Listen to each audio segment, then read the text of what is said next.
plain CT scan of the frontal sinus, the back of the head, this is the midbrain, is the middle cerebral artery that you normally don't see, but there's a big clot in here that's dense, causing this large infarct or a dead brain. When the clots are long like that, typically ones that come from the heart, the probability of recanalization falls when you've got a clot that's more than a high-dense middle cerebral artery, greater than sort of 5 or 6 millimetres. It's just hard to get through that clot with drugs. So that's why we now use endovascular therapies, where we deploy a solitaire stent like this and put a catheter into the femoral artery, run it up the aorta, into the internal carotid, up to the middle cerebral artery, like here.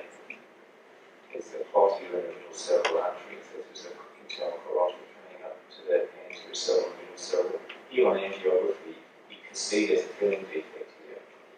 And when we put this catheter up, put the wire through the clot, and pull it out with this retriever, and open up the flow, that's endovascular mechanical thrombectomy.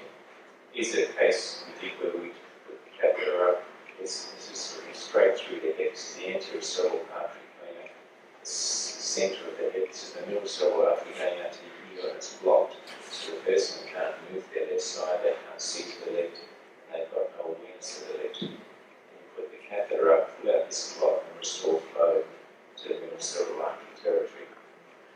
And we've done 5 trials published last year in 2015, where a total of 650 people were randomised within 6 hours of onset to usual care with TPA, and 633 were randomised to TPA plus this endovascular procedure. You can see the number of people who were functionally independent and able to be independent in their activities of daily living increased from 170 out of 650 to 292 out of 633. So 26% to 46% absolute difference. So 20% or 1 in 5 people benefited, or an odds of improving by 2.5-fold. So this treatment has improved the good outcome by 1 in 5 without any excess of mortality or bleeding into the brain. One of the reasons it's so effective is, one, we're using in the 5 trials, the treatment effect was greater, the good outcome in the endovascular group was greater in the trials that use CT perfusion to select the patients who are likely to benefit. So this is someone who's got left middle cerebral artery occlusion in this face, they can't speak, they've got right arm and leg weakness, they can't see out to the right, and we do a scan of the brain, we don't see any blood here, we do a CT angiogram looking straight through the head, here's the right carotid, middle cerebral artery, anterior cerebral artery, here's the left carotid, anterior cerebral, there's no middle cerebral, blocked, no flow here. The brain hasn't, there's no bleeding and it hasn't died yet. So we do a CT perfusion scan and we see that there's a core of infarction here, that there's a large area of brain that's still alive, but struggling to survive. So the transit time here is prolonged and the time to peak of flow is prolonged, but there's no reduction in cerebral blood volume, there only is here. So we pull out the clot, and here's the final scan for 24 hours where there's just that residual core. You've saved that ischemic penumbra. And so CT perfusion has helped us work out if you've got a mismatch between the core of the infarct and the penumbra, they're the people who benefit. We've also found that onset reperfusion time improves outcome. So people get their clot pulled out within like 250 minutes or 4 hours, like in 3 of the trials. The outcome is a lot better than if you have to wait 6 hours. So time is brain again. And the degree of reperfusion. In the older studies, we didn't have such good devices that would open up the arteries so well. So now the proportion of people who have at least 50% reperfusion or complete reperfusion, those who had a high percentage of reperfusion, particularly to big threes, had a greater recovery in terms of independence. So they're the 3 main factors to do with acute endovascular therapy. The other thing to do, of course, as we mentioned, atheroma is like a volcano. It's just ruptured and gone off, and you're at risk of another one, and you're at risk of 1 in 20 chance of another one in the next day or two, and a 1 in 10 chance of another one in the next week. So something has to be done about the cause.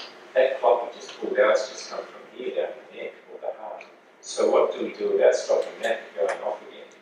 So one is, compared to the old days where in this trial this was usual care, where the proportion of people from time from seeking medical attention to starting a statin drug, clopidogrel as an antiplatelet agent, and a blood pressure lowering drug, compared to sort of usual care, this trial in Oxford where they put up an emergency TIA clinic and dispensed the treatment in days of the onset, found that there was an 80% reduction in the risk of recurrent stroke within the next 90 days.